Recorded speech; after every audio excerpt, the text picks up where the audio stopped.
Wat 'n heerlike tyd van die jaar, wat 'n lieflike voorreg om te kan leef. Ons is vandag by Johannes hoofstuk 9, Johannes 9, maar ek wil vir jou nooi, man, al sit jy die video nou eers af en gaan lees Johannes 9, ons kan nie die hele hoofstuk lees nie. Aangrypende verhaal, dit boei my elke keer as ek dit lees, maar gaan word bietjie stil met daai gedeelte. Maar nou die regte manier, kom ons begin op die regte manier, ons maak ons oë toe. God het ons gered en tot 'n heilige lewe geroep, nie oor enigiets wat ons gedoen het nie, maar oor God se eie doel en genade. Hierdie genade is aan ons gegee deur Jesus Christus voor die begin van tyd. Maar nou is dit geopenbaar deur die verskyning van ons verlosser wat uit die dood vernietig is en lewe en onsterflikheid verlig deur die evangelie. En Here God, daarom aanbid ons U. Amen. Genade en vrede, hierdie is God se groet, God die Vader, God die Seun en God die Heilige Gees.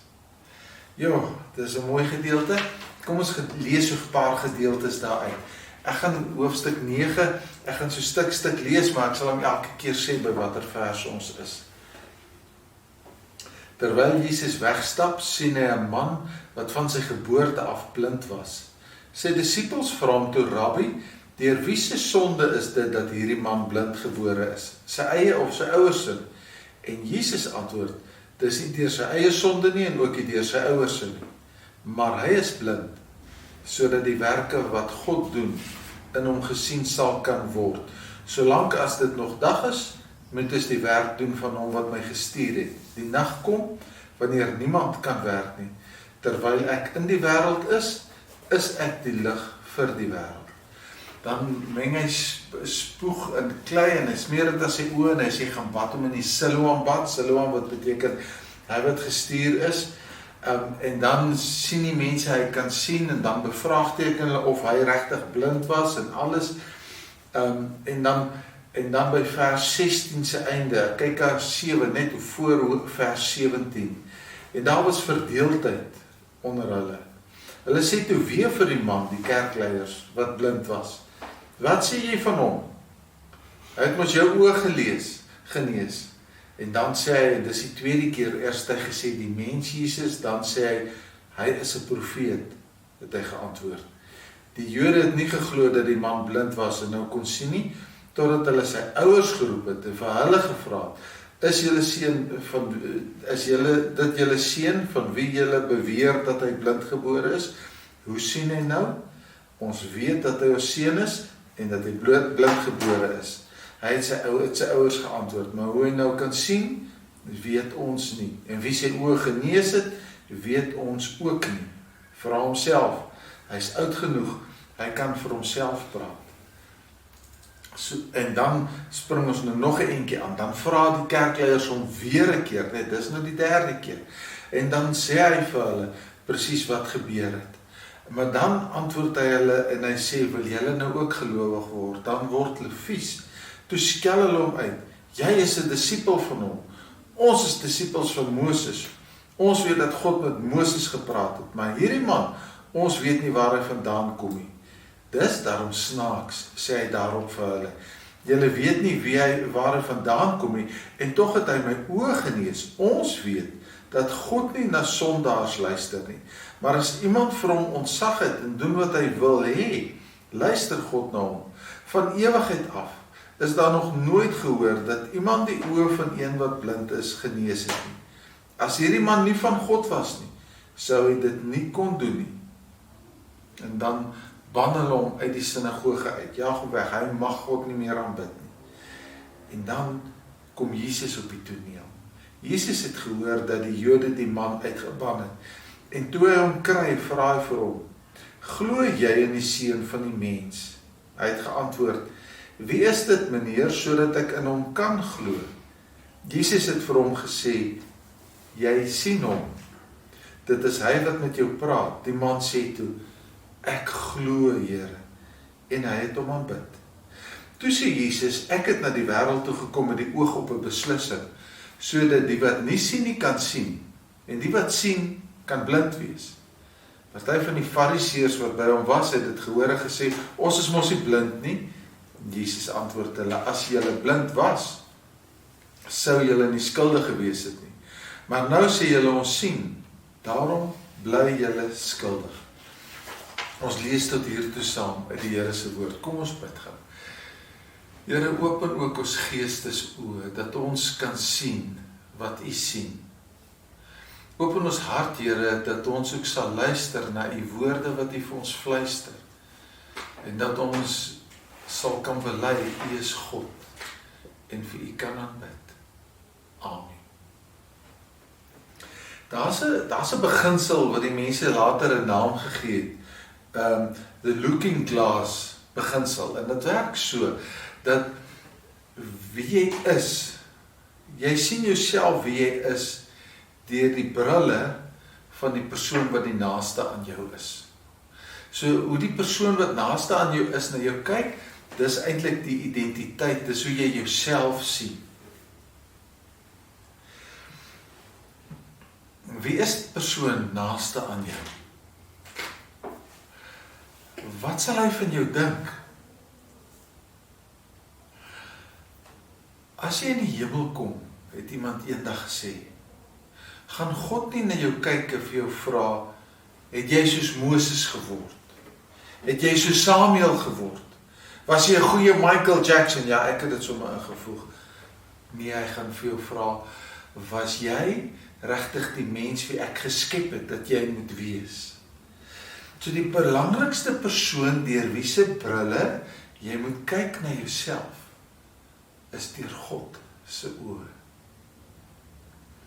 Leo Roster sê, the purpose of life is not to be happy, but to matter. Jy moet saak maak, dis die belangrikste. Jy moet produktief en useful, né, is die woord wat hy gebruik het. Jy moet voel dat jy iets kan regkry en dat jy 'n verskil maak in hierdie wêreld. Dis die doel van ons lewe. Sodat as ek by God kom, ek sê, Here, hier is ek het 'n verskil gemaak in hierdie wêreld.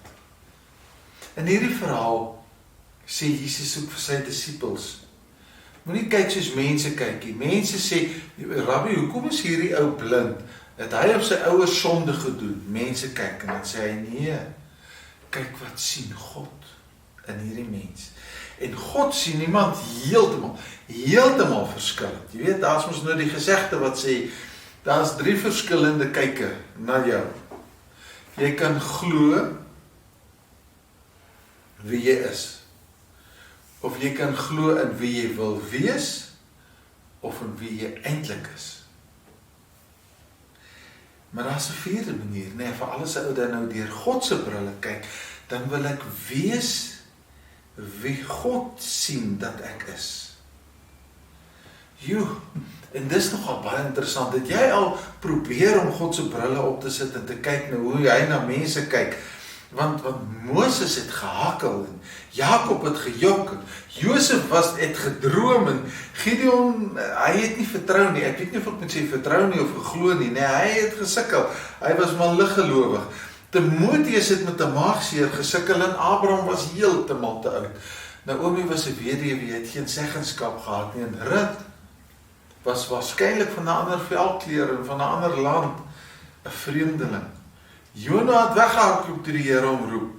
Maria was nog 'n tiener. Ek kan nog aangaan, ek gaan nou ophou. Maar dan sien ons die verhaal van Dawid, in 1 Samuel 16. En jy moet eintlik gaan kyk na 1 Samuel 16, want man, is dit nou vir jou 'n interessante verhaal. Dan kom die profeet Samuel by Dawid se ouers aan en hy sê, nie, God het my gestuur, een van jou kinders moet gesalf word as die volgende koning.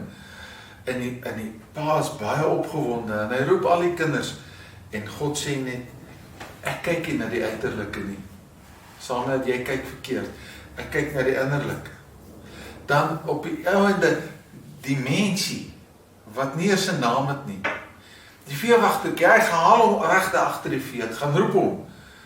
Hy het nie eens 'n naam nie, hy het nie identiteit nie. Hy word nie eens geroep en gereken as een van die kinders nie. Toe hy daar inkom, toe sê God, ek sien hom. Hy is die volgende koning. Ons mense kyk na die uiterlike. God kyk na die innerlike, nee, 1 Samuel 16 vers 7 sê dit baie duidelik.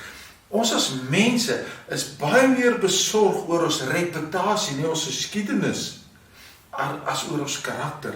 Maar God kyk na ons karakter, watter mens ek is, wie hy geskaap het en waar hy my wil gebruik as 'n instrument, regtig baie meer as na my reputasie, wat my al oorgekom het. Reputasie is mos maar wat ander mense van jou dink. En daarom is dit baie belangrik, dat ons, en ek wil nie net 1 Samuel 6 vers 17 vir jou voorhou nie, ek wil ook vir jou uit 1 Korintiërs 1 lees en luister. Want as 'n ding 2 keer in die Bybel staan, moet ons tog regtig luister. En tog, wat vir die wêreld onsin is, het God uitgekies om die geleerdes te beskaam. Wat vir die wêreld swak is, het God uitgekies om die sterkes te beskaam. En wat vir die wêreld sonder aansien of betekenis is, ja, wat niks is nie, het God uitgekies om wat iets is tot nie te maak. Voor God het geen mens dus iets om te roem. God kies. God kies wat ons as mense nie sou kies nie. Wat ons miskyk, is God se eerste keuse. So ek is weer by daai looking glass teorie, né? Kyk jy deur ander mense se oë na jouself, of kyk jy deur God se oë en jy besef, ek is 'n geroepene van God. Hy het my gekies, hy het vir my gawes en talente gegee en hy het vir my 'n taak gegee. En dit bring my by hierdie jongman waarvan ons gelees het weer terug. Want jy weet, as jy na hierdie jongman kyk, dan kry jy blind en jy kry blind. Vir God is ander mense blind, mense wat kan sien, blind. En vir God was hierdie blinde jongman iemand wat baie duidelik kon sien. Die disippels sien die blinde en Jesus sê, nee, moenie kyk na sy sonde, moenie kyk na sy reputasie nie, kyk na sy karakter, kyk na die werk wat God in hierdie man gaan doen. Aangrypend wat God in hierdie man gedoen het. Die fariseërs dink weer, ons weet wat is vals, ons weet wat is waar, ons kan mooi sien. Daarom sê Jesus aan die einde van hierdie hoofstuk ook, omdat julle nog steeds bly sê, julle kan sien, bly julle skuldig, want dan sien julle die wil van God en julle doen dit nie. Eenslag was daar 'n professor, en hy het uitgelese gehoor, of 'n klein geselekteerde gehoor voor hom gehad. En hy pak toe nou somme uit oor die Christendom en dit is 2000 jaar na Jesus en ons moet 'n bietjie bykom, die Christene moet bykom en hoe kan jy nog glo en God se werk en al die goede. Hy het baie kritiek teen Christendom en teen geloof gehad. Net op 'n punt steek 'n oom sy hand op en hy staan op, maar jy kan sien dis nie 'n oom wat geleerdheid nie, is waarskynlik 'n boer wat uit nie 'n skool klaar gemaak het, sy pa het gesê moet gaan boer. Dan kom hy oom en hy vat 'n appel, moet vry vir die appel so skoon, hè. Nou vat hy hap. Nou ek gaan nou nie hap nie want anders kan jy nie hoor wat ek sê nie. En nou vat hy hap en hy sê professor, ek het nie die geleerdheid wat jy het nie, ek kan nie op my CV skryf wat jy kan skryf nie, maar professor, dan vat hy weer 'n hap. Hy sê ek het ook nie gelees wat jy al gelees het nie. Ek het nie die boeke gelees wat jy gelees het nie, en hy hap so en hy sê, en ek ken nie eers my Bybel soos jy die Bybel ken. En hy vat nog so hap, en toe sê eintlik net die stronk oor, en hy kou net, sit hom af, en hy vat die stronkie so, en hy gooi hom in die as erom, en hy sê vir hom, professor, maar ek het nou net gewonder, daai appel, was hy soet of suur? En almal lag, natuurlik, en die prof sê, meneer, net jy sal dit kan sê. Hy sê, professor, dis my vraag, het jy al vir Jesus geproe?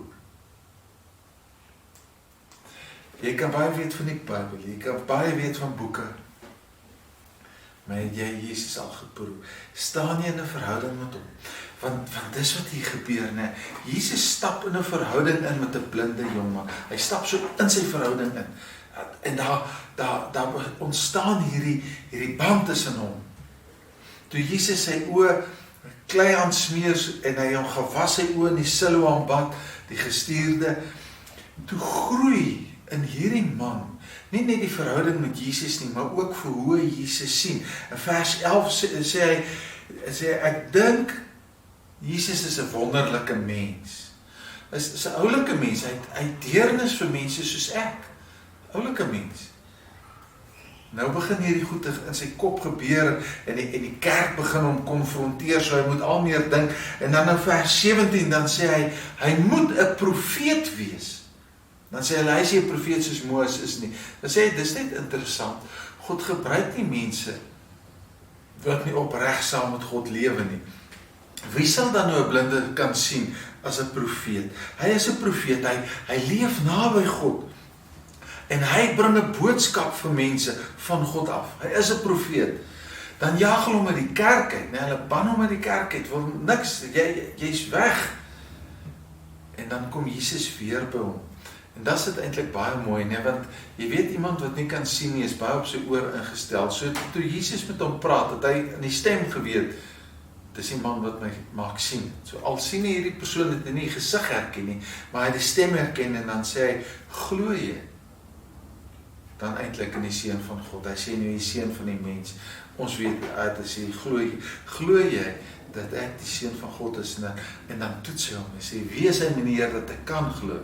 En dan sê Jesus, jy sien my, dit is ek wat jou genees het.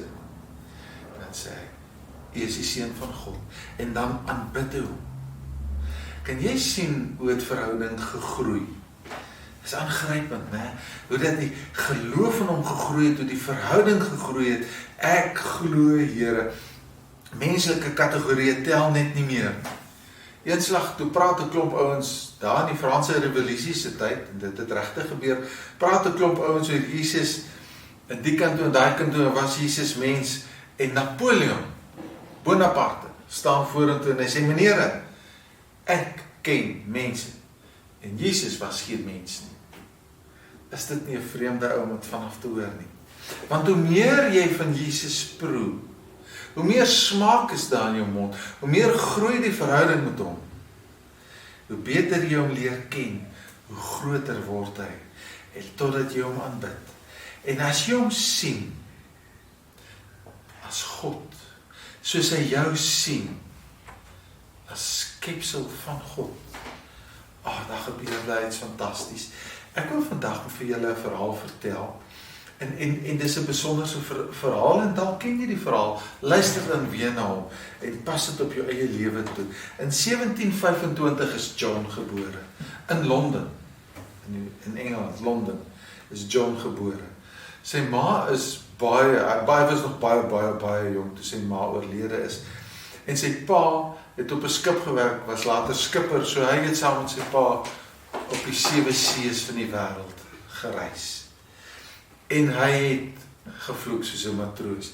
Hy het geloof heeltemal verwerp. Hy het erg begin drink. Daar was nie 'n fight nie, of John was in die fight gewees nie.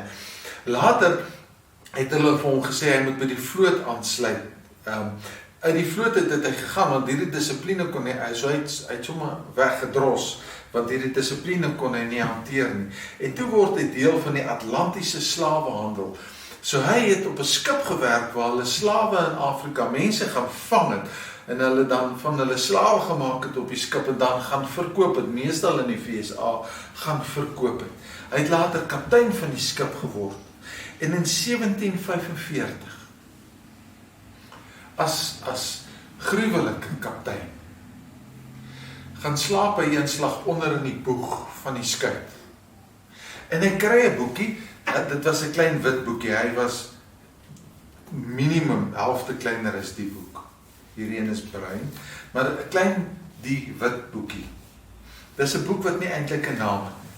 En hy begin toe nou die boek lees, en toe gooi hom later daar neer. Jy sal seker wil weet wat is sy naam, ek sal nou vir jou vertel. En toe ewe skielik in die Noord-Atlantiese Oseaan is daar 'n storm. En toe die storm hierdie skip vang, toe weet hy, vandag sink ons. En toe is die woorde van hierdie boekie nog so nat in sy gedagtes, hy storm bo op die boeg, en hy staan daar en hy sê, Here, wees ons genadig en red ons. Here, wees ons genadig. Daar het sy bekering begin. Die boekie se naam is nou Navolging van Christus, van Thomas A. Kempis. Hierdie boekie het eintlik nie 'n naam nie, want die eerste woorde in die boekie is die navolging van Christus behels dit. Toe het hulle maar gesê, dan moet die boek se naam Navolging wees. En hy het hom gelees, hierdie boek, en hy het tot bekering gekom. Hy was toe nog deel, sy bekering het ook so oor 'n tyd geloop. Hy was daarna nog, het hy gewerk met slawe, later het sy geloof al dieper geword, toe hy Anglikaanse kerk toe gegaan, en hy het 'n priester geword, 'n prediker geword, predikant geword in die Anglikaanse kerk, in die dorpie Olney, in Engeland. En in Desember 1773, toe lees hy 1 Kronieke 17 vers 16 en 17, hoe dat Dawid oorweldig is deur God se genade. En toe onthou hy die woorde in Thomas A. Kempis se boek. O genade, onuitspreeklik groot, watter ongelooflike guns, watter grenslose liefde het U spesiaal aan my bewys. En skryf hy daai lied, Amazing Grace, how sweet the sound. En as jy nou net dit lees, dan sê hy, dat hy 'n wretch like me, 'n wrak, skeepswrak soos ek gered het. Ek was blind, en ek kan weer sien. As ons net in hierdie verhouding groei, soos as jy appel opeet, en sy smaak al meer in ons mond kry, soos wat ek in 'n verhouding met God groei, tot op die punt dat ek totaal in hom oorgegee kan wees. Dit is my uitnodiging na jou toe, kom ons bid gou saam. Here, soos John Newton na U toe gegroei, en soos Napoleon moes bely, en soos 'n oom voor 'n professor gestaan het en gesê het, ek het die smaak van Christus in my lewe. Here, so wil ons ook nader en nader aan U groei. Help ons om geestelik te kan sien, om U te kan sien, en soos daai jong man wat U sienende gemaak het, te kan sê, ek glo Here, en vir U moet ons hele wese te kan aanbid. So hier staan ons vandag voor U, en ons steek ons hande na U toe uit, en sê, Here, wees ons genadig, red ons, en stel ons in 'n hegte verhouding met U, en verheerlik U self deur ons. Amen. As jy vir die Here wil dankie sê met jou dankoffer, jy kan dit elektronies doen, ons is gerad om jou dankoffer in die koninkryk van God te gebruik. Maar nou wil ek jou met die Here se seën uitstuur, en luister net, mag God jou seën met wysheid, wat vir ander mense dwaasheid lyk. Mag God die wysheid van Christus in jou hart laat woon. Mag God jou die genade gee, om in die Here alleen te roem. Ja, mag die genade van die Here Jesus Christus, mag die liefde van God ons Vader, mag die teenwoordigheid en inspirasie en troos van die Heilige Gees by jou wees.